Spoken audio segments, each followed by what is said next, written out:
প্রিয় নবী মুহাম্মদ সাল্লাল্লাহু আলাইহি ওয়াসাল্লামকে পৃথিবীতে কি উদ্দেশ্যে পাঠিয়েছেন, তিনি তিনটি সূরাতে এই আলোচনা করেছেন।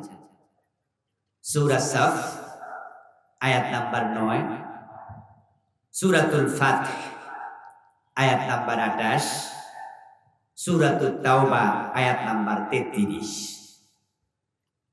আয়াত যদিও তিনটি, সূরা যদিও তিনটি, মেসেজ হলো মাত্র একটি। তিন আয়াতে একই কথাই বারবার বলেছেন যে আমি আমার নবীকে পৃথিবীতে আমার দ্বীনের বিজয় করার জন্য পাঠিয়েছি। প্রিয় নবী সাল্লাল্লাহু আলাইহি ওয়াসাল্লামের জীবনের উদ্দেশ্য সম্পর্কে উম্মতের জানা প্রয়োজন আছে না নাই? প্রয়োজন আছে। রাসূল কেন এসেছেন, মূল উদ্দেশ্য কি, এটা আমাদের জানা দরকার আছে না নাই? কেন জানবো? মানার জন্য। রাসূলকে মানা, অনুসরণ করা আমাদের জন্য নফল না ফরজ? ফরজে কিফায়া না ফরজে আইন? নবীকে অনুসরণ না করে উম্মত হওয়া যায় না। আর যে ব্যক্তি রাসূলের উম্মত হতে পারেনি, সে জান্নাত পাওয়ার কোনো সম্ভাবনাই নাই। আল্লাহর নবী মুহাম্মদ সাল্লাল্লাহু আলাইহি ওয়াসাল্লাম হলেন আমাদের জন্য আইডল। তিনি আমাদের জন্য একমাত্র আদর্শ, তিনি উসওয়া, তিনি কুদওয়া, তিনি ইমাম, তিনি হলেন আমাদের একমাত্র মডেল। তাই আমাদের পুরা জীবন রাসূলের আদর্শে সাজানো আমাদের জন্য আবশ্যক।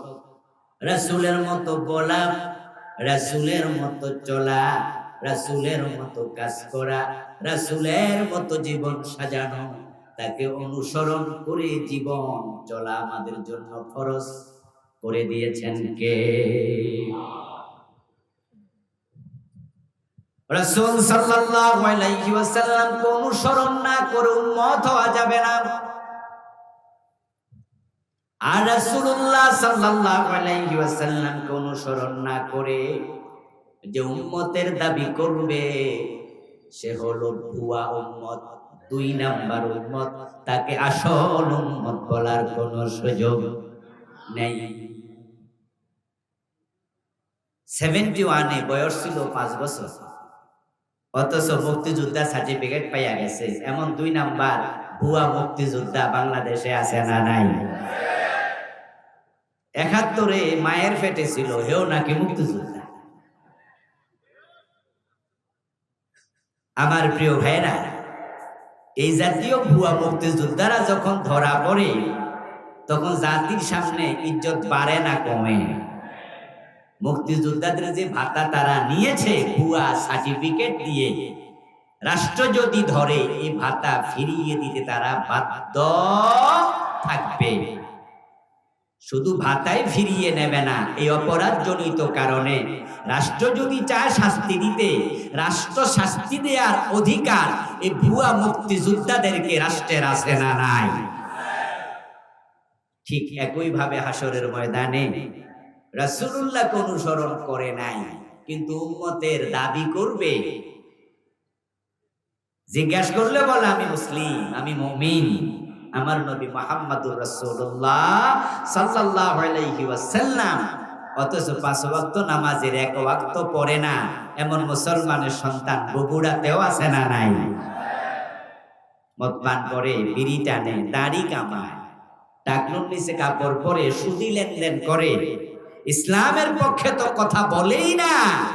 আমরা যারা ইসলামের পক্ষে কথা বলি, আমাদেরকে উল্টা রাজাকার বলে গালি দেয়, শুধু ইসলামের কথা বলার কারণে। এই লোকগুলাকে জিজ্ঞাসা করলে তারাও বলে আমরা মুসলিম, আমরা নবী মুহাম্মদের উম্মত।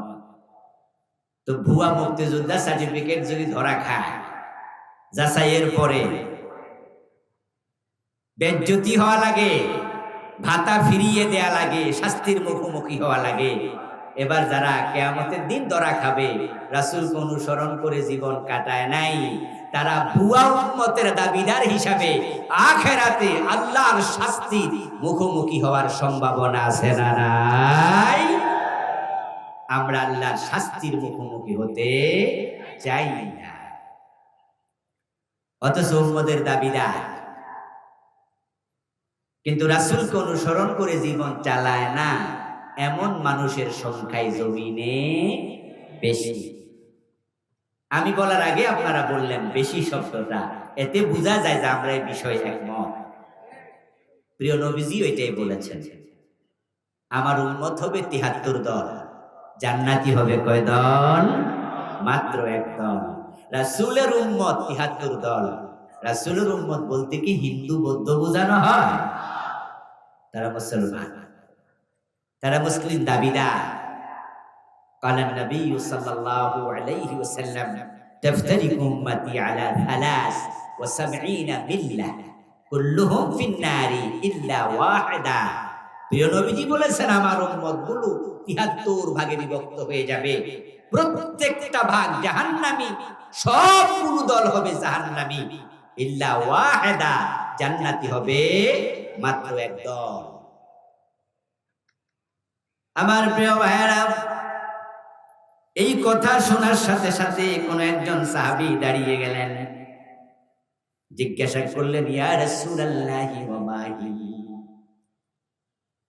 হুজুর, আমরা তো উম্মতের দাবি করছি, এখন উম্মতের মাঝে যদি ৭৩ দলের মাঝে ৭২ দল জাহান্নামী হয়, তাহলে তো আমার টেনশন বেড়ে গেল।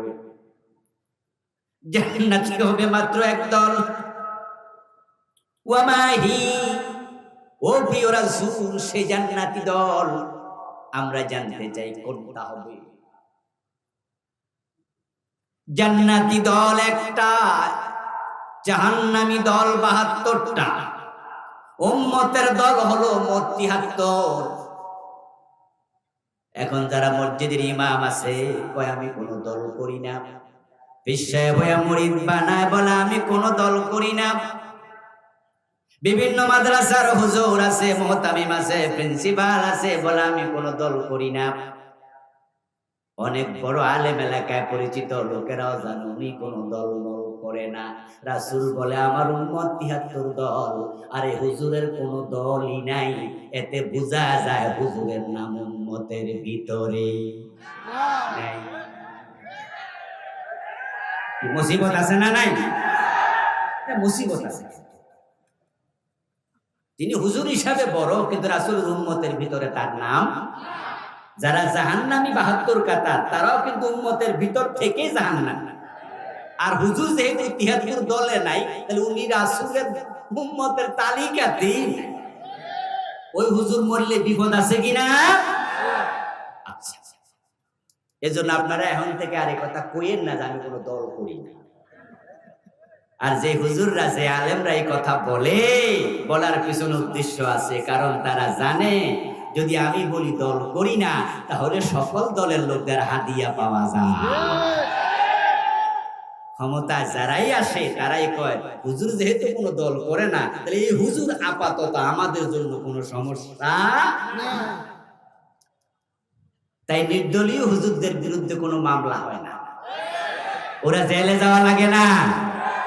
যে হুজুর দল করে না সে হুজুরের মুরিদের কমতি হয় না। যারা ইসলামী দলে থাকে, রাসূলের দলে থাকে, তারা বাড়িতে ঘুমাতে পারে না। আর যে হুজুরকে আমার কোনো দল নাই, ওই হুজুর খাইতে খাইতে পেট এত বড় হয়, আঙ্গুল দিয়া পেট চুলকাইতে পারে না, ঘাড় এত মোটা হয়ে যায়, সকল দলের লোকেরা ফুলের মালা নিয়ে এগিয়ে যায়, উনি সুবিধাবাদী হয়। আর এই সুবিধাবাদীরা রাসূলের দলে থাকতে পারে না, ওরা কোফাল করা, কোফাল করা। আরেকটা সমস্যা আছে, সমস্যা হচ্ছে এই যে হুজুর করলে আমি কোনো দল করি না, বা আপনারাও জানেন যে হুজুর কোনো দল করে না। যখন মানুষ মারা যায় তখন কবরে রাখার সময় একটা দোয়া আছে, বিসমিল্লাহি ওয়া আলা মিল্লাতি রাসূলিল্লাহ। এই দোয়াটা কি বগুড়া আছে নি? আচ্ছা, আছে। তাম পৃথিবীতে আছে, রাসূলের হাদিস থেকে তো। আচ্ছা, এই দোয়ার বাংলা অর্থ কি? আপনি যাকে কবরে দিচ্ছেন তাকে বলছেন বিসমিল্লাহি, আল্লাহর নামে, ওয়া আলা মিল্লাতি রাসূলিল্লাহ, এবং রাসূলের দলে। তাহলে কবরে দেওয়ার সময় আপনি বলতেছেন আল্লাহর নামে আপনাকে, তোমাকে রাসূলের দলে তুলে দিলাম। তো যেই হুজুর আজীবন কইছে কোনো দল করি না, এর জন্য নতুন দোয়া বানাইতে হইব না? এই দোয়া উনার জন্য চলে?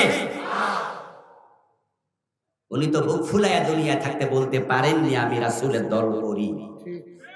আর আমরা যারা রাসূলের দল করি, আমরা এমন ভাবে বলি, মাহফিলে বলি, মসজিদের মিম্বারে বলি, মাদ্রাসায় বলি, ক্লাসে বলি, সব জায়গায় বলি, এই সত্য কথা বলাতে জেলে যেতে হলে জেলে যেতে রাজি হয়ে যায়, ফাঁসিতে ঝুলতেও রাজি হয়ে যায়।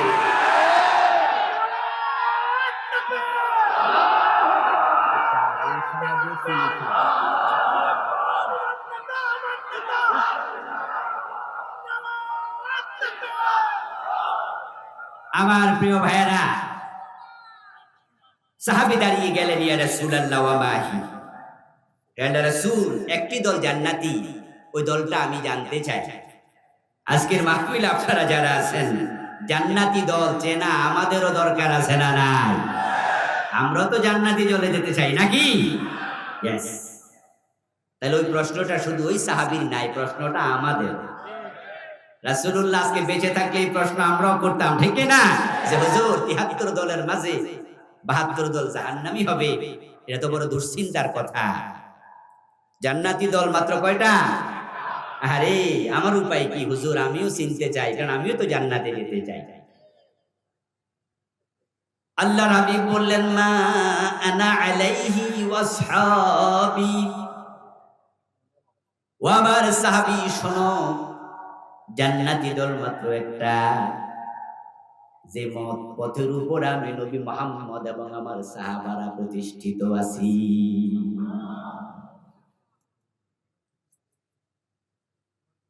বলেছে মা আনা আলাইহি, যার উপর আমি নবী মুহাম্মদ আছি, ওয়াসহাবি, এবং যে মত পথের উপর আমার সাহাবারাও আছে। যদি তুমি সেই মত, ওই পথের উপরে প্রতিষ্ঠিত থাকতে পারো, তুমি হব জান্নাতি। জান্নাতি দল তাহলে চিনলেন, যেই মত, যে পথের উপর রাসূল এবং সাহাবারা প্রতিষ্ঠিত। এবার আপনাদের কাছে আমি মেসেজ দিচ্ছি, আমার রাসূল কিসের উপর প্রতিষ্ঠিত শুনুন। কোরআন মাজিদে আল্লাহ তাআলা বলতেছেন, কুল ইন আত্তাবিউ ইল্লা মা ইউহা ইলাইয়া ইন্নী আখাফু ইন আসাইতু রাব্বি আযাব ইয়াউমিন আযীম। হে নবী, আপনি মানুষকে জানায়া দেন, যে ওহী আমার কাছে আসে, ওই ওহীর উপর আমি নবী প্রতিষ্ঠিত, ওই ওহী মানতে আমি নবীও বাধ্য। আমি নবীর দল জান্নাতি দল, আমার দল ওহীর উপরে প্রতিষ্ঠিত। ওহী হলো কোরআন এবং সুন্নাহর নাম। কোরআনের নাম ওহীয়ে মাতলু, হাদিসের নাম ওহীয়ে গায়রে মাতলু। ইন্নাত্তাবিউ ইল্লা মা ইউহা ইলাইয়া, আমি সেই মত অনুসরণ করি, সেই পথ অনুসরণ করি যা আমার কাছে ওহী হিসাবে আসে। এর বাহিরে আমি নবী যাই না, যাওয়ার কোনো অনুমতি নেই। কেন যাই না শোনো, ইন্নী আখাফু ইন আসাইতু রাব্বি আযাব ইয়াউমিন আযীম। যদি আমি আমার রবের কথার বাহিরে চলে যাই, কিয়ামতের কঠিন ময়দানে আযাবের ভয় আমারও আছে। এই জন্য আমার দল কোরআন সুন্নাহর উপরে, ওহীর উপরে প্রতিষ্ঠিত। যেই হাদিস রাসূল শোনায়, ওই হাদিসগুলো রাসূল বানায়া বলে না, সেটা ওহী। রাসূল বানিয়ে কোন কথা বলেন? মা ইয়ানতিকু আনিল হাওয়া ইন হুয়া ইল্লা ওয়াহিয়ুন ইউহা। তাই তো রাসূলুল্লাহ সাল্লাল্লাহু আলাইহি ওয়াসাল্লামের কাছে মহিলা চোর ধরা পড়ার পরে প্রস্তাব দেয়া হয়েছিল, ইয়া রাসূলুল্লাহ, এই মহিলার হাত না কেটে অন্য কোন শাস্তি দেয়া যায় কিনা।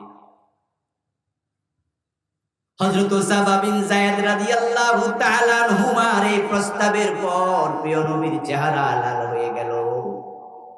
তিনি দাঁড়ায় একটি খুতবা দিলেন, ছোট্ট ভাষণ দিলেন। সাহাবাদেরকে ডেকে ওই ভাষণে প্রিয় নবীজি বললেন, লাওয়ান্না ফাতিমাতা বিনতা মুহাম্মাদিন সারাকাত ইন্না মুহাম্মাদান লা ইয়াকতাউ ইয়াদাহা। ও আমার সাহাবারা শোনো, এই মহিলা নয়, যদি মুহাম্মাদের মেয়ে ফাতেমা চুরি করে, আমি নবী মুহাম্মদ ফাতেমার হাতটাও কেটেই দেব, কারণ চোর ধরে হাত কাটা এই বিধান দিয়েছেন কে?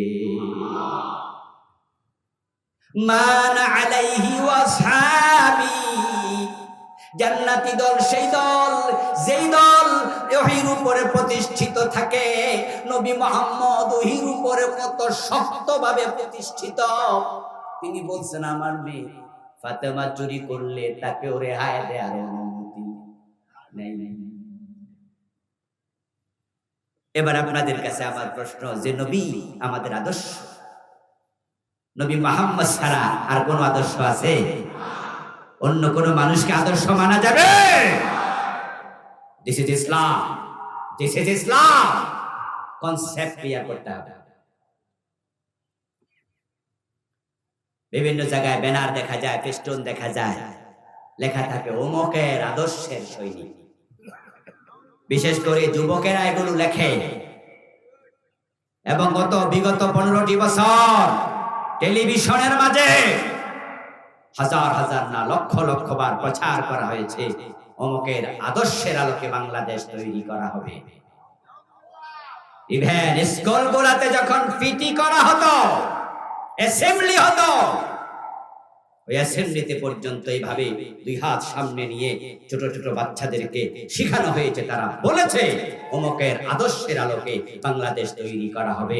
আমরা দ্ব্যর্থহীন ভাবে বলছি, আমরা মুসলমান, আমরা নবী মুহাম্মদ ছাড়া কাউকে আদর্শ মানি না, মানতে পারি না।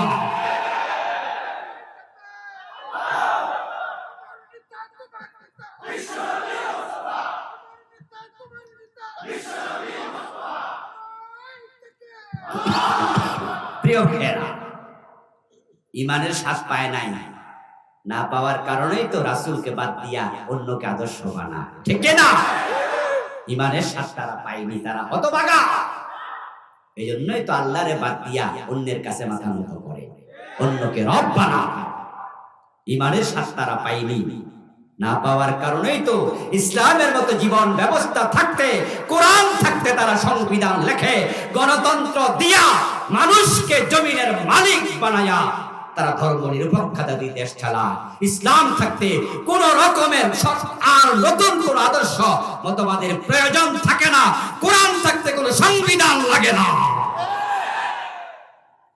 ইমানের স্বাদ তারা পায়নি, আর যারা পেয়েছে, প্রিয় নবীজি বলেছেন, লা আত'আমাল ঈমান মা রাদিয়া বিল্লাহি রাব্বান ওয়া বিল ইসলামি দীনা ওয়া বিমুহাম্মাদিন নাবিয়্যান ওয়া রাসূলা। প্রিয় নবী সাল্লাল্লাহু আলাইহি সাল্লাম বলেন, সেই ঈমানের স্বাদ পেয়েছে যে আল্লাহকে রব হিসাবে পেয়ে খুশি। মান রাদিয়া, যে খুশি, সন্তুষ্ট।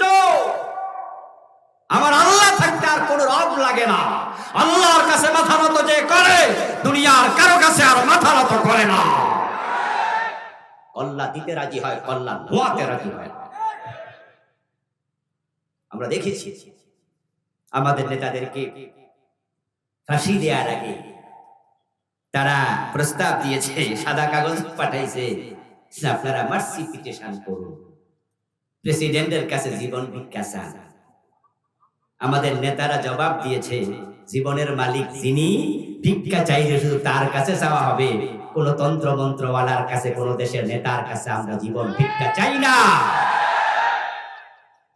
মান রাদিয়া বিল্লাহি রাব্বা, রব্বে খুশি। ইসলাম পেয়ে খুশি, রাসূলকে আদর্শ হিসেবে পেয়ে খুশি। যার কারণেই তো আল্লাহর জান্নাত পাওয়ার পথে এতটাই তারা অটল অবিচল ছিলেন যে ফাঁসির রশি দেখে সামান্য ভয় পায় নাই, হাসতে হাসতে ফাঁসির মঞ্চে গিয়েছে। আচ্ছা, আপনাদের বিবেকের কাছে আমার প্রশ্ন, যে লোকটা 1.5 ঘন্টা পরে ফাঁসি হবে, এর ঘুমের ট্যাবলেট খাওয়ায় হয়তো ঘুম লাগানো যাওয়ার কথা না, ঠিক না? টেনশনে তো অস্থির হওয়ার কথা। কিভাবে ঘুম আসে? কিভাবে এটা সম্ভব? ওই যে জাকাত আমালি মানি মাররাদিয়া বিল্লাহি রাব্বা, প্রিয় নবীর হাদিসের বাস্তবতাই বলবে। ইমানের স্বাদ পেয়েছে সেই, জান্নাত তাআলাকে রব হিসাবে পেয়ে খুশি। মানুষ যখন মারা যায় তখন সে কার কাছে যায়? মানুষের মৃত্যুর খবর শুনে আমরা বলি ইন্না লিল্লাহি ওয়া ইন্না ইলাইহি রাজিউন। এটা মৃত ব্যক্তির জন্য দোয়া নয়। মৃত ব্যক্তির জন্য দোয়া হলো সালাতুল জানাজা হিয়া দুআউ লিল মাইয়িত। আমরা জানাজার নামাজে দোয়া করি, আল্লাহুম্মা ইগফির লি হাইয়িনা ওয়া মাইয়িতিনা ওয়া শাহিদিনা ওয়া গায়িবিনা, আল্লাহুম্মা ইগফির লাহু ওয়ারহামহু ওয়া'ফু আনহু ওয়া'আফিহি ওয়া'ফু আনহু ওয়াকরিম নুজুলাহু ওয়াসসি মুদখালাহু ওয়াদখিলহুল জান্নাহ। এই দোয়া আমরা করি জানাজার নামাজে দাঁড়ায়া। তাহলে মৃত্যুর খবর শোনার সাথে সাথে যেটা পড়লাম সেটা কি? সেটা হলো আত্মস্বীকৃতি। আপনি বললেন ইন্না লিল্লাহ, আমরা সবাই আল্লাহর জন্য, ওয়া ইন্না ইলাইহি রাজিউন, আমরা সবাই তার কাছে ফিরে যাব। শহীদ মীর কাসেম আলী জানেন কিছুক্ষণ পর আমার ফাঁসি, আমার দিদার হবে আকাশের মালিক আরশের মালিক, আমার প্রেমিক আমার আল্লাহর সাথে। টেনশন কি তাই নাক ডেকে ঘুমাতে পারে? আর যেই অভিযোগ উনাকে ফাঁসি দেয়া হলো, ওই অভিযোগগুলো মিথ্যা। দুনিয়ার কেউ যদি নাও জানে, যাকে ফাঁসি দেয়া হয়েছে সে তো জানে যে এর সাথে আমার কোনো সম্পর্ক নাই। আচ্ছা ভাই, আপনাকে যদি বিনা দোষে কেউ গুলি করে মেরে ফেলে, অথবা বিনা দোষে আপনারা ধরে নিয়ে ফাঁসি দেয়, তাহলে আপনার মৃত্যুটা কি স্বাভাবিক মৃত্যু না শাহাদাত? মাশাআল্লাহ, কথা বলেন না, কথা বলেন। আপনার কথা বলছি। আপনাকে যদি কেউ ধরে নিয়ে বিনা দোষে ফাঁসি দিয়ে দেয়, ধরে নিয়ে গুলি করে দেয়, দোষ নাই, তাহলে আপনিও জানেন যে আমার এই মৃত্যুটা স্বাভাবিক মৃত্যু না এটা শাহাদাত। তো মীর কাসেম আলী রাহিমাহুল্লাহ, শহীদ মতিউর রহমান নিজামী রাহিমাহুল্লাহ, আব্দুল কাদের মোল্লা, আলী হাসান মোহাম্মদ মুজাহিদ সহ যাদেরকে ফাঁসি দেওয়া হয়েছিল, জুডিশিয়াল কিলিং করা হয়েছিল, মিথ্যা অপরাধে দুনিয়ার সর্বনিকৃষ্ট মিথ্যা মামলায় তাদেরকে নিহত করা হয়েছে, তারাও জানে এর সাথে তাদের কোনো সংশ্লিষ্টতা নাই, তাই তারা ভয় পায় নাই, হাসতে হাসতে গিয়েছে, শাহাদাতের আগে ঘুমাইতে পেরেছে। তারা জানে এটা শাহাদাত, শাহাদাত, শাহাদাত, আর শাহাদাতের চেয়ে সেরা কোনো মৃত্যু হতে পারে না।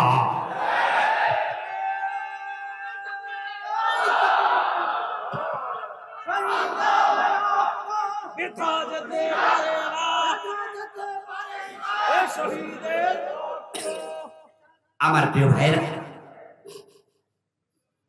প্রিয় নবী সাল্লাল্লাহু আলাইহি সাল্লাম বলেন আমি যার উপর প্রতিষ্ঠিত তারাই জান্নাতি। সাথে যোগ করলেন আমার সাহাবারা। এবার একটু আমরা আসি এদিকে। আমাদের আমল, আমাদের চিন্তা, আমাদের ঈমান এর সাথে সাহাবীদের মিল দরকার আছে না নাই? Yes.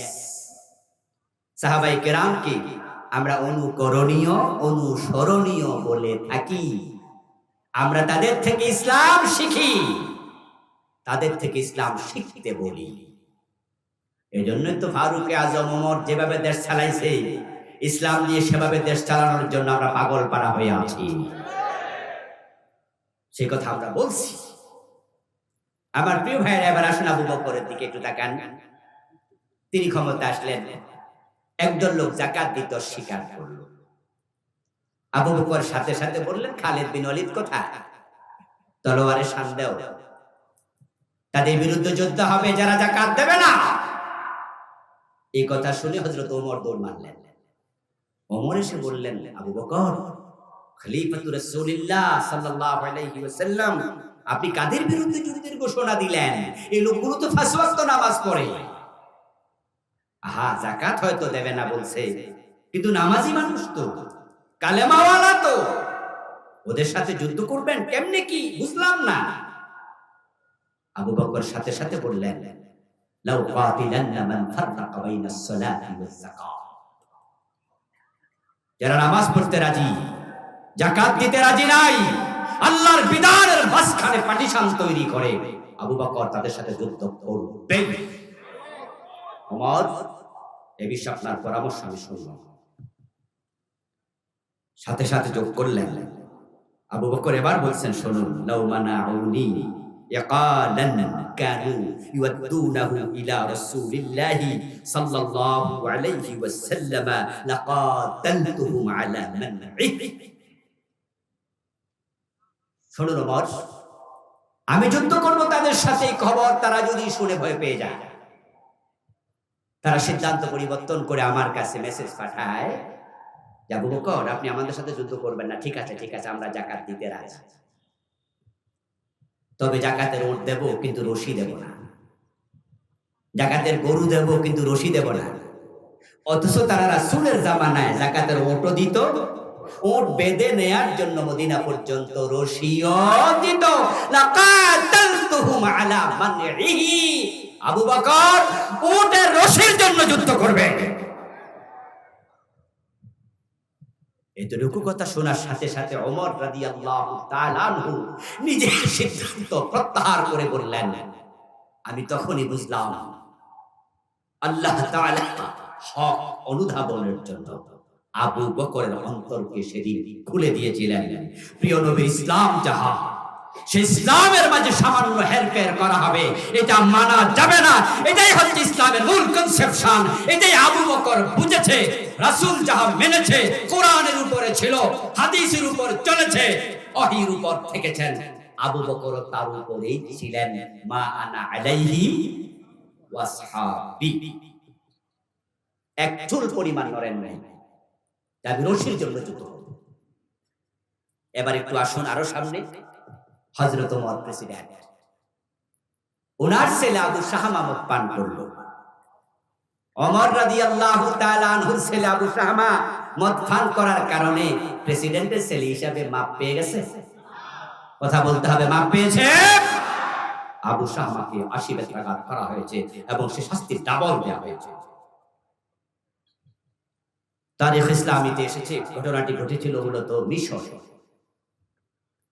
Abu শাহামা as a man, he was a good person. ভাববেন না তিনি খারাপ মানুষ ছিলেন, তিনি ভালো মানুষ ছিলেন। এবং ওই ঘটনাটি ঘটেছিল মিশরে, ইসলামী একটি জেহাদি কাফেলার সাথে সংশ্লিষ্ট অবস্থা। উনি যুদ্ধ করতে গিয়েছিলেন, মূলত জেহাদে গিয়েছিলেন।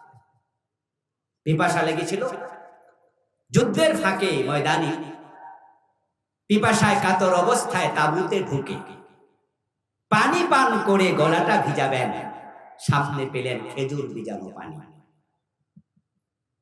যদি আধা পাকা খেজুর পানিতে ভিজায় একদিন দুদিন, তাহলে ওই পানিটা হালকা লাল হয়ে যায়, হালকা মিষ্টি মিষ্টি শরবতের মতো। এটার আরবিতে নাম হলো নবীজ। আর নবীজ পান করা যায়, এটা শরবত। কিন্তু যদি সেই খেজুরটা 5 দিন 7 দিন 10 দিন লম্বা সময় ভিজানো থাকে, তাহলে হাত্তা খালা ওয়াশতাদ্দা ফাসারা খামরা ফাশরবুহু হারাম ওয়ালাউ কানা কাতরা। যখন আঙ্গুর, খেজুর, জব দীর্ঘ সময় ভিজানো থাকে, তখন তার উপরে ফেনা তৈরি হয়, জোশ, এর মাঝে মাদকতা আসে। আর যখন এটা মদে পরিণত হয়, ফাসারা খামরা ফাশরবুহু হারাম, এখন এটার এক ফোঁটা খাওয়া জায়েজ নেই, এটা হারাম, এটা নিষেধ। আবু শাহামা তাঁবুতে ঢুকে তিনি নবীজ মনে করলেন, তাড়াহুড়া ছিল, তাই তিনি ডক করে পান করে নিলেন। এটা যে মাদক হয়ে গেল, খমর হয়ে গেল, জোশ এসে গেল, তিনি বুঝেন নাই। কিছুক্ষণ পরে তো মাতলামি শুরু করলেন। লোকজন দেখে ইন্না লিল্লাহ ইন্না লিল্লাহ পড়া শুরু করলো। মুজাহিদরা হায় হায় হায় কোথায়? ওমরের ছেলে যুদ্ধের মাঠে এসে মদ পান করে মাতলামি করছে, হলোটা কি? আবু শামার যখন হুঁশ ফিরে আসলো, আবু শামা শুনলেন, শুনে তিনি তখন বাস্তব কথাটা বললেন, ভাইয়েরা আমি তো নবীজ পান করছি, মদ তো পান করি নাই, কিন্তু তোমরা বলতেছো আমি নাকি মাতলামি করছি, তাহলে তো বোঝা গেল এটা নবীজ ছিল না। এখন কি হবে? মদিনায় যদি এই খবর যায়, বাবা ওমর যদি আমার এই প্রশ্ন করে, আমি কি জবাব দেব? এই জন্য তিনি কাফেলার সাথে মদিনায় ফিরলেন না। তিনি চলে গেলেন, তখন মিশরের তিনি গভর্নর ছিলেন রাসূলের সাহাবী আমর ইবনুল আস রাদিয়াল্লাহু তাআলা আনহুর কাছে। নিজের গায়ের জামাটা খুলে পিঠা হযরত আমর ইবনুল আসের দিকে দিয়ে বললেন, চাচা আপনার ভাতিজা আবু শাহমা নবীজ মনে করে খমর পান করেছে, মদ পান করেছে, মাতলামি করেছে, লোকজন দেখে ফেলেছে, প্রকাশ্য অপরাধ, শাস্তিও প্রকাশ্য, গোপন করার কিছু নেই। এই পাপিষ্টের চেহারা বাবা ওমরকে দেখাতে চাই না, আপনি হদ আমার পিঠে কায়েম করুন। আমর ইবনুল আস রাদিয়াল্লাহু তাআলা আনহু ৮০ বেত্রাঘাত করলেন, পেট কালো হয়ে গেল। হযরত আবু শাহমা রাহিমাহুল্লাহ তিনি মদিনায় ফিরলেন। এর মাঝে আবু বকর ওমরের কানে খবর চলে গেল। হযরত ওমর ছেলে আবু শাহমাকে দেখে তিরস্কার করলেন, জিজ্ঞাসা করলেন, তুমি কি করেছ? কি নিউজ আমার কানে আসলো? আবু শাহমা গা থেকে জামা খুলে বাবার দিকে পিঠ দেখিয়ে বলে, বাবা এই কালো চিহ্ন দেখে তুমি বোঝো না? পাপিষ্টের চেহারা, পাপাচারীর চেহারা নিয়ে তোমার কাছে আসি নাই, আমি হদ পিঠে নিয়েছি, আশা করছি আমার রব আমাকে ক্ষমা করে দিয়েছে। চাচা আমর ইবনুল আস আমাকে আশীর্বাদ দিয়েছে। হযরত ওমর খুশি হয়ে গেলেন। খুশি হয়ে তিনি বললেন, আলহামদুলিল্লাহ, তাহলে তোমাকে যে আশীর্বাদ দিয়েছে একজন সাক্ষী লাগবে, এতে করে আমি অন্তরে একটু প্রশান্তি ফিল করব। আবু শাহমা বললেন, বাবা সাক্ষী পাবো কোথায়? কারণ যেখানে আমাকে শাস্তি দিয়েছে সেখানে তো আমি আর আমার চাচা আমর ইবনুল আস আপনার গভর্নর এছাড়া কেউ ছিল না। উনি ঘরের দরজা বন্ধ করে তারপরে আমাকে বেত্রাঘাত করেছে। হযরত ওমর বলেন, ইন্না লিল্লাহি ওয়া ইন্না ইলাইহি রাজিউন। কি জঘন্য খবর তুমি আমাকে শোনালে! তোমাকে যখন পিঠে বেত্রাঘাত করে তখন আমর ইবনুল আস ঘরের দরজা বন্ধ করলো, এই অধিকার আমর ইবনুল আসকে কে দিল? এটা তো রাসূলের ইসলাম না। সাথে সাথে চিঠি লিখলেন আমর ইবনুল আসের কাছে, মদিনায় আসো তাড়াতাড়ি। আমর ইবনুল আস রাদিয়াল্লাহু তাআলা আনহু মদিনায় আসলেন। হযরত ওমর প্রশ্ন করলেন, আমর, রাসূলের ইসলাম তো হলো প্রকাশ্যে হক কায়েম করা। কোরআনে সূরা নূর আল্লাহ তাআলা আমাদের শিখিয়েছেন, ওয়ালিয়াশহাদ আযাবাহুমা তায়েফাতুম মিনাল মুমিনিন।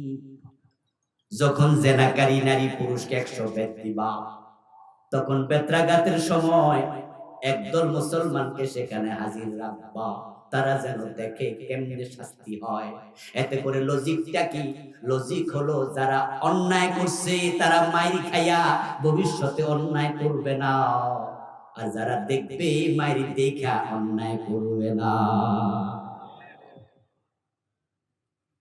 রাসূলের ইসলাম তো হলো প্রকাশ্যে শাস্তি দিতে হয়।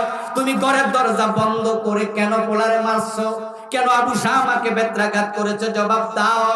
আমর ইবনুল আস বলে, ও রাসূলুল্লাহর খলিফা আমিরুল মুমিনিন ওমর, আল্লাহর কসম আমি আমার পুরা জীবনে যাদেরকে হক কায়েম করেছি কাউকে ঘরের দরজা বন্ধ করে হক কায়েম করি নাই। আমি রাসূলের ইসলাম জানি। কিন্তু আপনার ছেলে আবু শাহমাকে যখন পিটানোর জন্য সাবু খাতে নিয়েছি, আপনার চেহারাটা আমার চোখে বেশি উঠেছে। ওমরের ছেলেরে মানুষের সামনে কেমনে পিটাই? ওমরের আত্মসম্মানে আঘাত লাগবে। আপনি তো রাষ্ট্রের খলিফা, আপনার মতো এই জাতীয় জলিল কদর সাহাবী, আপনার ছেলেরে মানুষের সামনে কেমনে আঘাত করি? আপনার চেহারা আমার চোখে ভেসে উঠছে, তাই ঘরের দরজা লাগাইছি। তবে আল্লাহর কসম আমি একটা বেত কম দেই নাই, ৮০টাই দিয়েছি। ওমর বলে, তোমার বিচার বাতিল, তোমার বিচার বাতিল। অপরাধীর কোনো পিতৃ পরিচয় থাকে না। ওমরের ছেলে আর অন্যের ছেলে, ইসলামে কোনো তফাৎ নাই। আমার রাসূলের ইসলামে কোনো হেরফের চলবে না, আবার আশীর্বাদ দিতে হবে। মানা আলাইহি ওয়া আসহাবি। আরে জান্নাতে যাওয়ার স্বপ্ন তো আমরা সবাই দেখি, জান্নাত বুঝি এত সোজা, এত সস্তা? রাসূল বলে আমি আমার মেয়ে ফাতেমা চুরি করলে হাত কাটবো। এবার আপনাদের কাছে আমি একটু জানবো, ফাতেমার মতো ভালো মানুষ, কিন্তু আমিও প্রশ্ন করি, ফাতেমা যদি চুরি করতেন রাসূল কি হাত কাটতেন না? কাটতেন? কাটতেন নাকি রাসূল শুধু ফাও ফাও বলতেন? সত্যি কাটতেন। কেন কাটতেন? হাত কাটার আইন কার? কার আইন? 53 বছরের বাংলাদেশে চুরি আছে না নাই? হাত কাটছেন কয়দিন? তো রাসূলের ইসলাম কই? রাসূল যদি আমাদের আদর্শ হতো, 53 বছর এই ধর্মনিরপেক্ষ সংবিধান দিয়ে বাংলাদেশ সরার কথা ছিল না। আল্লাহর কোরআনের আইন কবেই তো কায়েম হয়ে যাওয়ার কথা। রাসূলকে আমরা আদর্শ কয়জনে মেনেছি? আবু বকর সিদ্দিক বলেন আমি ওটে রশির জন্য জিহাদ করব। আর বাংলাদেশে যাকাত ব্যবস্থা চালু আছে তো? রাষ্ট্রীয়ভাবে চালু আছে। আবু বকর সিদ্দিক রশির জন্য জিহাদ করবে, আর আমাদের 53 বছরে যাকাত নামক অর্থ ব্যবস্থা নাই, আর আমরা হুজুররাও নাকে তেল দিয়ে ঘুমাচ্ছি। এটা নাকি 92% মুসলমানের দেশ, এটা নাকি ওলিয়া উলিয়ার দেশ, এটা নাকি টুপিওয়ালা দাড়িওয়ালার দেশ, এটা নাকি মসজিদের দেশ, এটা নাকি তাবলীগের দেশ, এটা নাকি পীরের দেশ। সব ঠিক আছে, কিন্তু ইসলামের দেশ হতে পারে নাই। এতে প্রমাণিত হয় আমরা 72 দলে ঢুকে গিয়েছি কিনা হিসাব করা দরকার।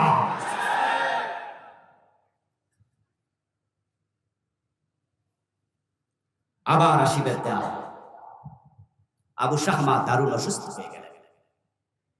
কোন কোন ঐতিহাসিক বলেন তিনি 15 দিন পরে ইন্তেকাল করেছেন, দ্বিতীয়বার শাস্তি দেয়া। কোন কোন মুআররিখ বলেছেন যে না, তিনি 6 মাস পরে ইন্তেকাল করেছেন, নতুন অসুস্থতা। এর মাঝামাঝি কথা বলেছেন এমন তারিখবিদও আছেন। কোন কোন মুআররিখ বলেন হযরত ওমর উনার ছেলে অসুস্থ অবস্থায় দেখতে গেলেন। আবু শাহমার কপালে চুমু খেয়ে বললেন কাইফান তাইয়া বুনাইয়া, হে কলিজার টুকরা, কেমন আছো? বাবার প্রশ্নের জবাবে আবু শাহমা জবাব দিলেন ইয়া আবাতি তাকতুলুনি। ছেলে জবাব দিচ্ছে, বাবাও প্রশ্ন করছে ইয়া বুনাইয়া, ইয়া ইবনি বলে নাই, এ আমার কলিজার টুকরা ছেলে কেমন আছো? সন্তান যে বাবা মার কাছে কত প্রিয়, এটা বাবা মা না হলে বোঝা যায় না। আরে মশারি টানাইছে, বাবা মা বাচ্চা নিয়ে ঘুমায়, বাতি নিবানোর পরে যদি মশার আওয়াজ শোনা যায়, তখন বাবা তার বউরে কয় এই তাড়াতাড়ি লাইট লাগাও, লাইট লাগায় মশারা মারো। টেনশন কি, নিজেরে কামড়াবে এটা না বাচ্চারে কামড়াবে? টেনশন করছে বাচ্চারে নি কামড়াবে। নিজে না খেয়ে থাকে, বাচ্চাকে খাওয়ায়া দেয়। হযরত ওমর বললেন ইয়া বুনাইয়া কাইফা, কেমন আছো? আবু শাহমা জবাব দিলেন একই জবাব, একই শব্দ, ইয়া আবাতি তাকতুলুনি, হে আমার প্রিয় পিতা, আপনি তো আমার ডাবল শাস্তি দিয়া আপনি তো মৃত্যুর মুখোমুখি করে দিলেন আমাকে। হযরত ওমর বলেন ইযা লাকাইতা রাব্বাক ফাখবিরহু ইন্না উমারা কামানিল হাদ্দা। হযরত ওমর বলে আবু শাহমা কলিজার টুকরা ছেলে, যদি তুমি অসুস্থতায় মরে যাও, যখন আল্লাহর সাথে দেখা হয়ে যাবে, তুমি আল্লাহর কাছে জানাইয়া দিও আমার বাবা আবু বকর নবীর বিধানের ব্যাপারে, তুমি আল্লাহ তোমার বিধানের ব্যাপারে আমি ছেলেকেও ছাড় দেয় নাই, আমার উপরও তুমি যথাযথ হক কায়েম করেছে। মান আলাইহি ওয়াসহাবি, সাহাবারা দেখো দেশ চালাইছে কেমন। আল্লাহর হাবিব দেশ চালাইলেন 10টা বছর। মদিনা নামক রাষ্ট্র, আপনাদের কাছে আমার জিজ্ঞাসা, দয়া করে জবাব দিয়েন, আল্লাহর হাবিব যখন 10 বছর মদিনা নামক রাষ্ট্র চালাইলেন, নিজের মন মতো চালাইলেন না কোরআনের আইন মতো? আল্লাহর হাবিবের ইন্তেকালের পরে আবু বকর, ওমর, ওসমান, আলী রাদিয়াল্লাহু তাআলা আনহুম 30 বছর দেশ চালালেন খলিফা হইয়া, তারা প্রশাসক হইয়া। আপনাদের কাছে আমি জানতে চাই, এই 30 বছর কি মন মতো চালাইছে নাকি কোরআন মতো? আল খিলাফাতু আলা মিনহাজিন নবুওয়া।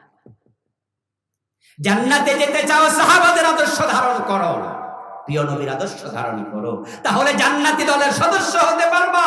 একদল জান্নাতি। এখন 53 বছরের বাংলাদেশ আপনি সে কোরআন দিয়ে চালানোর জন্য কোনো ভূমিকা রাখেন নাই। এতেই প্রমাণ হয় জান্নাতীদের দলে নিজের নাম এখনো ঢোকাতে পারেন নাই। আপনারা যারা আছেন আজকের এই মাঠে, আচ্ছা দল করে না, কোন দলে ভোট দেয় না, এমন লোক এখানে কয়জন আছে? আচ্ছা আগামী নির্বাচন যখন হবে, এখানে ভোট দিতে কেন্দ্রে যাবে না, এমন লোক কয়জন পাবেন? হাতে গোনা 2-4 জন। আচ্ছা যদি ভোটের কেন্দ্রে নাও যায়, কিন্তু মেন্টালি সাপোর্ট করে, মানসিক ভাবে কমপক্ষে চায় যমক দল পাস করুন, আমি ভোট না দিলে না দিলাম। আমার দেশের 100 জনের মাঝে প্রাপ্ত বয়স্ক, পাগল এবং শিশু বাচ্চা ছাড়া 100 জনই কোনো না কোনো দলে মেন্টালি সাপোর্ট করে, আবার অনেকে কর্মী সমর্থক হইয়া কাজ করে। এখন আমার প্রশ্ন, আপনি যে দল করছেন, যে দলকে ভোট দিয়েছেন, টাকা দিচ্ছেন, সাপোর্ট করছেন, তারা ক্ষমতায় গেলে কোরআন দিয়ে দেশ চালাবে কিনা? উত্তর যদি না হয়, তাহলে আপনিও জাহান্নামীদের দলে আছেন।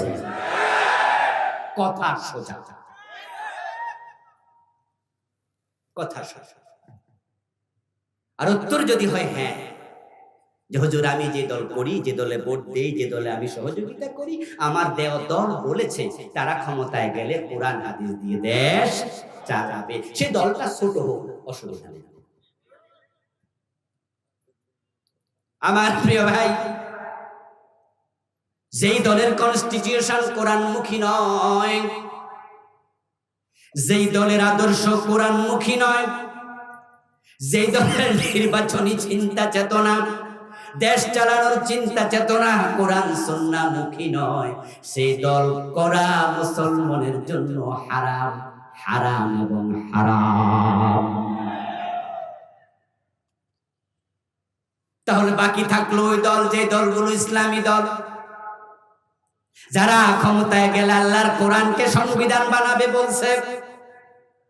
আপনি সেই দলে ঢুকে যান, এটাই মানা আলাইহি ওয়াসহাবি। সেই দল ক্ষমতায় গেলে আপনি যদি দেখেন এই দল ক্ষমতায় যায় ইসলাম কায়েম করে নাই, তাহলে সেই দল তরক করতে হবে, তালাক দিতে হবে, আবার নতুন ইসলামী দলে ঢুকতে হবে। এবার অনেকে আছেন বলে হুজুর ইসলাম তো ক্ষমতায় যাক, আমরাও চাই, তবে হুজুরের এত দল, এজন্যই তো আমি ওই দলে আর যাই না। ও শিলা দেখাইয়া তারা দুনিয়াবাদী দলের মাঝে ঢোকে। ও দোস্ত মসজিদ এলাকায় বেশি, তাই বলো কোন মসজিদে যাবো, হুজুর এত মসজিদ তাই মন্দিরে গেছি, এটা বলার সুযোগ আছে নাকি?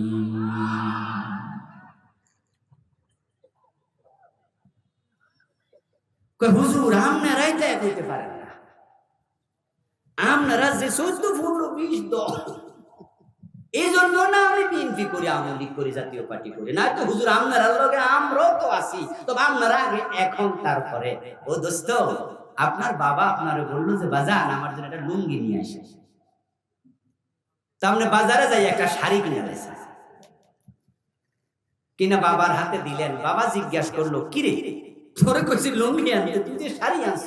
আপনি জবাব দিলেন বাবা দোকানে যাইয়া দেখি লুঙ্গি দোকান 5-7টা, এটাও লুঙ্গি দোকান, ওইটাও লুঙ্গি দোকান, ওইটাও লুঙ্গি দোকান, এই জন্য ভাবলাম যে এত লুঙ্গি দোকানকে শাড়ি কিনে গেছে। যে উত্তর হইল, লুঙ্গি দোকান বেশি হওয়াতে আপনার অসুবিধা ছিল না সুবিধা বেশি? এতে করে আপনি দামও কম পাইতেন, একটু যাই দেখে শুনে কিনতে পারতেন, রং মং দেখা, দরদার যাচাই করা, আপনার জন্য সুযোগ সুবিধা বেশি ছিল। মসজিদ বেশি হওয়ার কারণে আপনার মসজিদে গিয়ে নামাজ পড়া সহজ ছিল, কিন্তু মসজিদ বেশি মন্দিরে ঢুকেছেন, লুঙ্গি দোকান বেশি শাড়ি কিনেছেন। এই যুক্তি যেমন চলে না, হুজুররা এখন ইসলামী দল করবে, এই যুক্তি দিয়ে জান্নাতে যাওয়া যাবে না, এই যুক্তি আল্লাহর কাছে চলবে না।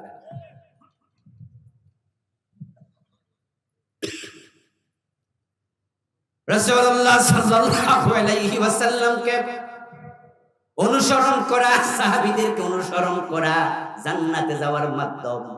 অনুসরণ রাসূলকে করতেই হবে। যখন আমাদের দেশে প্রিয় নবীর অনুসরণের আওয়াজ আসে, কথা আসে, তখন লোকেরা খুশি হয়, বিশেষ করে মাহফিলে। কারণ তারা মনে মনে ভাবে রাসূলকে অনুসরণ করে তো মসজিদে ডান পা দিয়া ঢুকি, বাম পা দিয়া বের হই। রাসূলকে অনুসরণ করার কারণে তো মুখে দাড়ি, মাথায় টুপি। রাসূলকে অনুসরণ করার কারণে তো বুকের নিচে হাত, বুকের নিচে, বুকের উপর, নাভির নিচে হাত বাঁধি। রাসূলকে অনুসরণ করার কারণে তো মাহফিলে এসে মাটির মাঝে বসে আছি, কোরআনের কথা শুনি। তাহলে জান্নাতি দলে তো আমিও আছি। রাসূলের সাথে জান্নাতে যাওয়ার সুযোগ আমারও আছে। আত্মবিশ্বাস তৈরি হয়, এটা ভালো, এটা ভালো।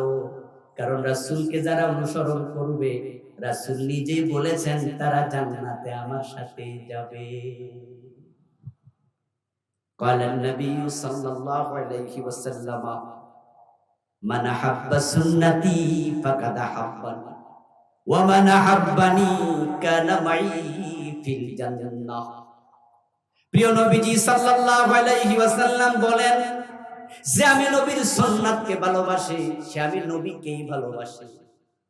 আর যে আমার সুন্নাহকে ভালোবেসে আমি নবী মুহাম্মাদের ভালোবাসার প্রমাণ দিতে পারবে, সে জান্নাতে আমার সাথে ঢুকবে। এটা ভালো। কিন্তু একটু ঝামেলা আমরা পাকাইছি, সেটা একটু পরে বলতেছি। প্রিয় নবীর আরেকটা হাদিস শুনুন। قال النبي صلى الله عليه وسلم كل امتي يدخلون الجنة।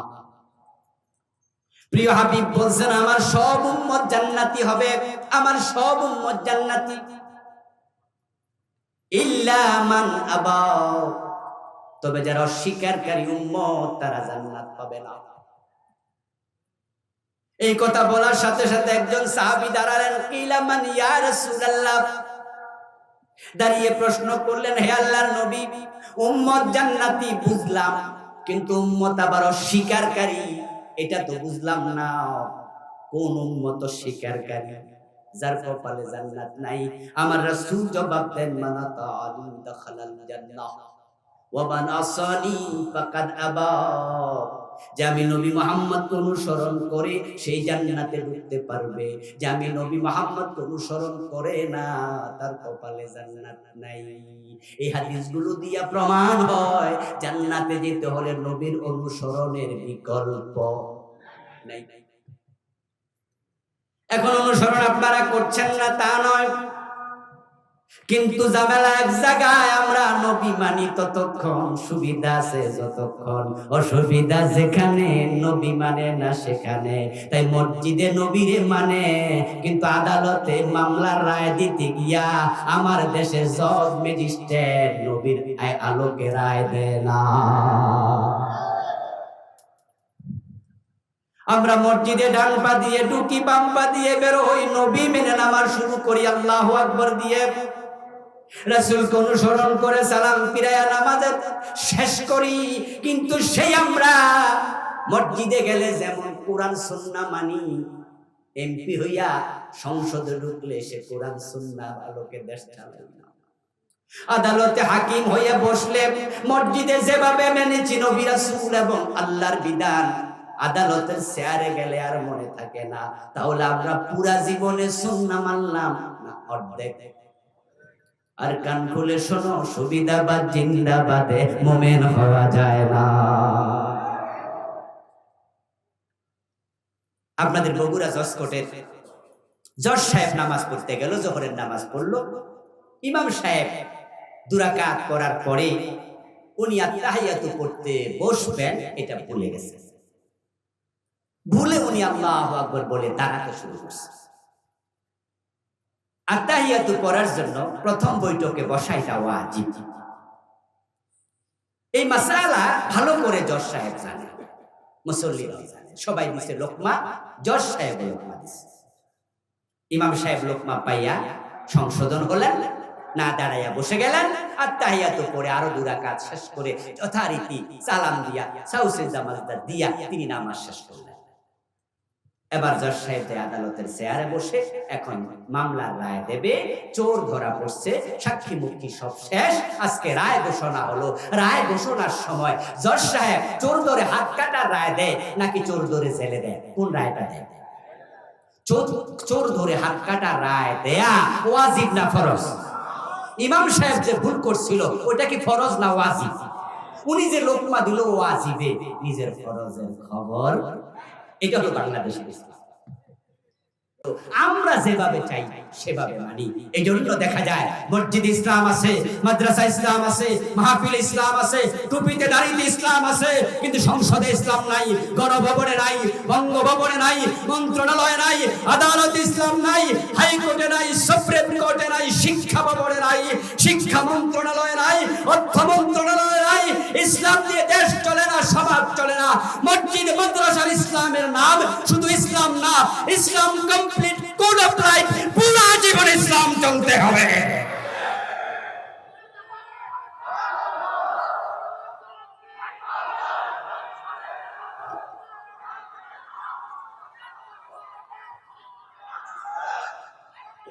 আমার প্রিয় ভাইয়েরা, রাসূলুল্লাহ সাল্লাল্লাহু আলাইহি ওয়াসাল্লাম মসজিদের ইমাম ছিলেন, রাষ্ট্রের নেতা ছিলেন।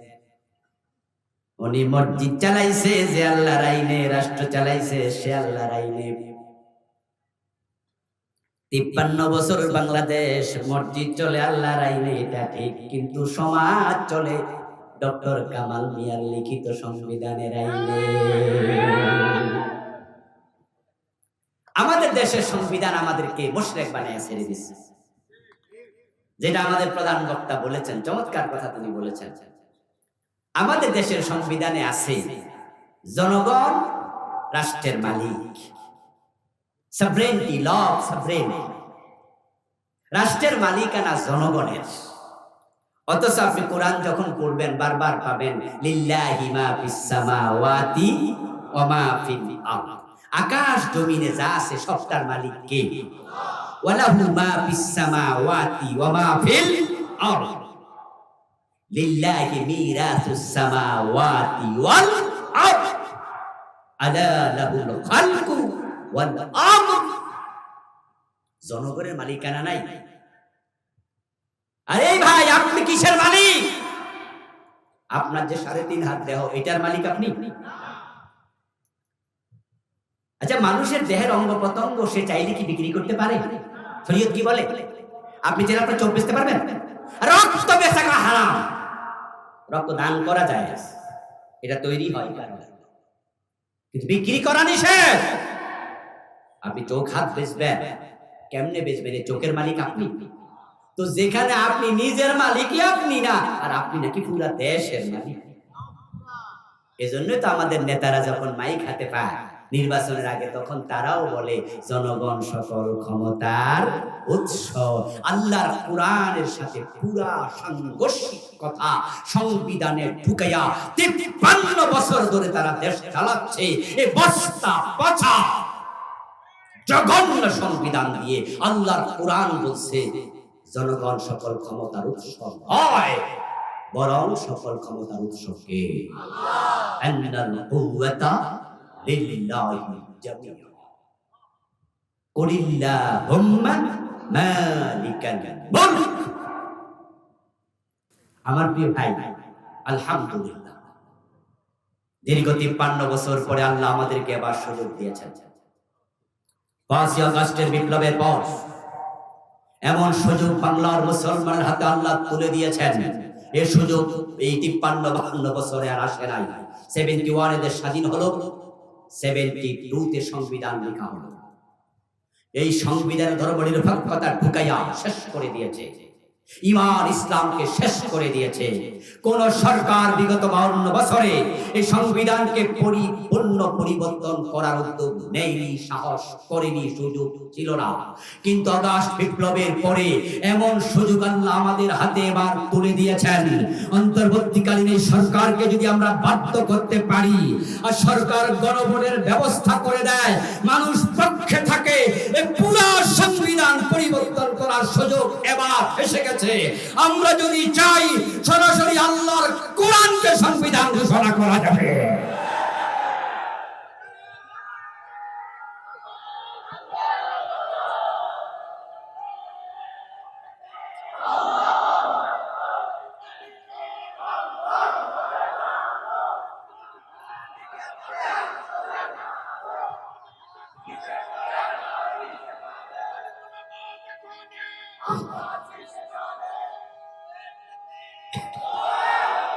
আমার প্রিয় ভাইয়ের, আল্লাহর কোরআন সংবিধান হোক, এটা আপনারা চান কিনা?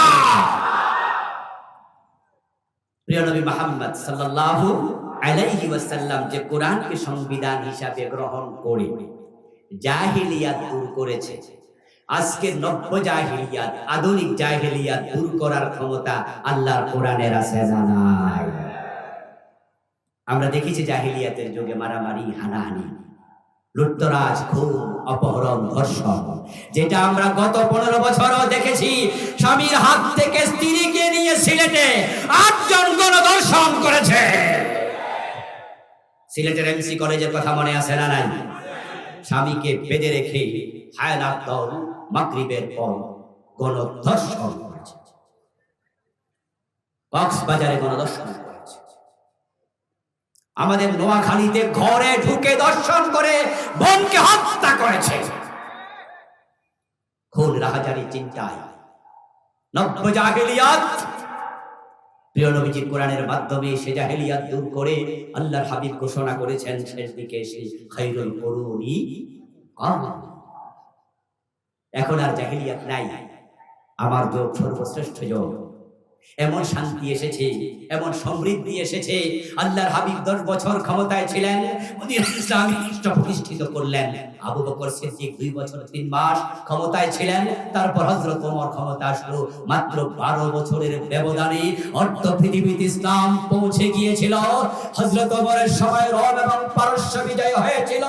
হযরত ওমর ইসলামী দুনিয়ায় অর্ধ পৃথিবীতে কোরআনের অনুশাসনের মাধ্যমে এমন শান্তি প্রতিষ্ঠিত করেছিলেন, অর্ধ পৃথিবীর শাসক গাছতলায় ঘুমিয়ে থাকত, বডিগার্ডের প্রয়োজন ছিল না। অর্ধ পৃথিবী করেছ শাসন, ধুলার তথ্যে বসে খেজুর পাতার প্রাসাদ তোমার বারে বারে গেছে বসে।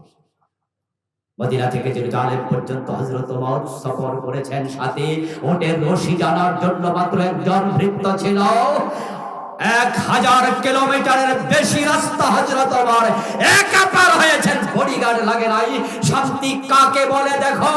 আল্লাহ কোরআন যদি বাংলাদেশে কায়েম হয়ে যায়, সে শান্তি পলকু ধারা বাংলার পরতে পরতে সমাজের প্রতিটি সেক্টরে আবার কায়েম হবে, অশান্তি চিরতরে নির্মূল হবে ইনশাআল্লাহ। সে সুযোগ আল্লাহ আমাদের করে দিয়েছেন। এই জন্য আল্লাহর দেওয়ার সুযোগ এবার কাজে লাগাতে হবে। রাজি আছেন না নাই? রাজি আছেন না নাই? চুরি থাকবে না। আরে চোরে তো থাকবে না, চুরি থাকবে কেন? ইসলাম যখন আসবে, যাকাত ভিত্তিক অর্থ ব্যবস্থা কায়েম হয়ে যাবে। যখন যাকাত ভিত্তিক অর্থ ব্যবস্থা হযরত ওমর কায়েম করেছিলেন, আল্লাহর হাবিব আবু বকর কায়েম করেছিলেন। আমরা ইসলামের ইতিহাস পড়লে দেখি যাকাত বিভাগের কর্মচারী কাদের মাঝে যাকাতের টাকা নিয়ে ঘুরে যাকাত খাওয়ার লোক নাই। তো খাযু মিন আমনিয়াইহিম ফাতুরাদ্দু ইলা ফুকারা। গরিবরা যাকাতের টাকার জন্য ধনীর বাড়িতে যাবে, একটি যাকাতের শাড়ির জন্য লাইনে দাঁড়িয়ে রোদে পূর্বে বৃষ্টিতে ভিজবে, অতি ধাক্কায় পদপিষ্ট হয়ে মারা যাবে। এটা হবে না, বরং গরিবদেরকে খুঁজে খুঁজে বাড়িতে গিয়ে যাকাতের টাকা পৌঁছে দেওয়া হবে ইনশাআল্লাহ। ইসলাম তাই করেছে, ইসলাম তাই করেছে। সমৃদ্ধি আসবে, শান্তি আসবে। প্রিয় নবীজি সাল্লাল্লাহু আলাইহি ওয়াসাল্লামের জীবনের লক্ষ্য দিনের বিজয়, এবং তিনি সেটা করেছিলেন। মক্কায় পাড়েননি 13টি বছর, কারণ মক্কায় তারা সিদ্ধান্ত নিয়েছিল প্রিয় নবীকে কোরআন নিয়ে তার মক্কার সংসদ দারুন নাদওয়ায় ঢুকতে দেবে না। বরং তারা সিদ্ধান্ত নিয়েছিল দারুন নাদওয়ার মিটিংয়ে লা তাসমাউ লিহাযাল কুরআন। তাদের সিদ্ধান্ত আল্লাহ জানিয়ে দিয়েছেন, তারা বলেছিল কোরআন শুনতে যেও না। সিদ্ধান্ত এখানে শেষ নয়, ওয়াল গাউফিহি লাআল্লাকুম তাগলিবুন। সিদ্ধান্তের দ্বিতীয় অংশ হলো কোরআন তো শুনতে যাবেই না, বরং কোরআনের তেলাওয়াত যেখানে হবে, আলোচনা যেখানে হবে, সেখানে গন্ডগোল বাঁধাইয়া দেবে। আবু জেহেলরা যে সিদ্ধান্ত নিয়েছিল, তাদের যে চরিত্র ছিল, গত 15 বছরে আমরা দেখেছি এই সরকার পতিত স্বৈরাচার তাদের চরিত্রের সাথে আবু জেহেলদের বড় মিল পাওয়া যায়। এই মাঠেও কি খোলা ময়দানে এইভাবে আজকের মতো গত 15 বছরে তাফসীর মাহফিল করা গেছে? এই জাতীয় বক্তাদেরকে আনতে পারছেন? এই জাতীয় নেতারা কি মাঠে এইভাবে বসার কোনো পরিবেশ ছিল? বরং আমরা দেখেছি গত 15 বছরের তাফসীর মাহফিল, ওয়াজ মাহফিল যেখানে হতো সেখানে অনুমতি ছাড়া হতে দিত না। বরং তারা কি করত? টিউনুর কাছে যাও, ডিসির কাছে যাও, ওসির কাছে যাও, এসপির কাছে যাও, নেতার কাছে যাও। এমন নেতাকে সভাপতি বানাতে হতো যেই নেতা সূরা ফাতিহা বিশুদ্ধভাবে তেলাওয়াত করতে পারে না। কিন্তু আল্লাহর শুকরিয়া, এখন খোলা ময়দানে নিশ্চিন্তে কোরআনের কথা বলা যায়। আবু জেহেলরা যেভাবে পরাজিত হয়েছে, নতুন আবু জেহেলদেরকে আল্লাহ সেভাবে পরাজিত করে দিয়েছে।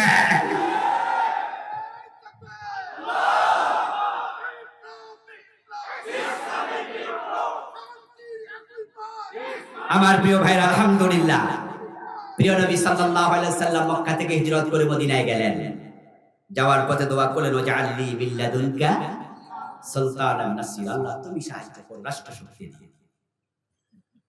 আল্লাহর নবী যদি রাষ্ট্র শক্তি দিয়ে ইসলামী আল্লাহর কাছে দোয়া করতে পারেন, বাংলাদেশ ইসলামী রাষ্ট্র কায়েমের জন্য আমাদেরও দোয়া করা দরকার আছে না নাই? দোয়া তো করেই না, বরং যারা ইসলামী রাষ্ট্র চায় ওরারে উল্টা বদদোয়া দেয়, ওরারে টিটকারি করে। হুজুর মানুষ আবার কিসের রাজনীতি, হুজুররা আবার কিসের ক্ষমতা? অথচ আমার নবী নিজে আল্লাহর কাছে ক্ষমতা চায়, এবং সেটা কোরআন মাজিদের আয়াত। ইসলামী রাষ্ট্র রাসূল মদিনায় প্রতিষ্ঠিত করলেন, জীবনের লক্ষ্য পূর্ণ করলেন। এখন রাসূলের সাথে জান্নাতে যেতে হলে রাসূলের জীবনের লক্ষ্য দ্বীনের বিজয়। আমাদের জীবনের লক্ষ্যটাকে দ্বীনের বিজয় কেন্দ্রিক করা দরকার আছে না নাই?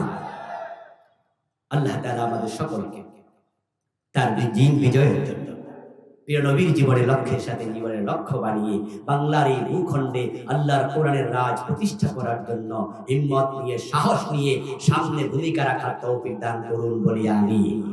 হাদা মা'ইন্দি ওয়াল ইলমু ইনদাল্লাহ আলাইহি তাওয়াক্কালতু ওয়া ইলাইহি উনীব। আল্লাহ হাফেজ।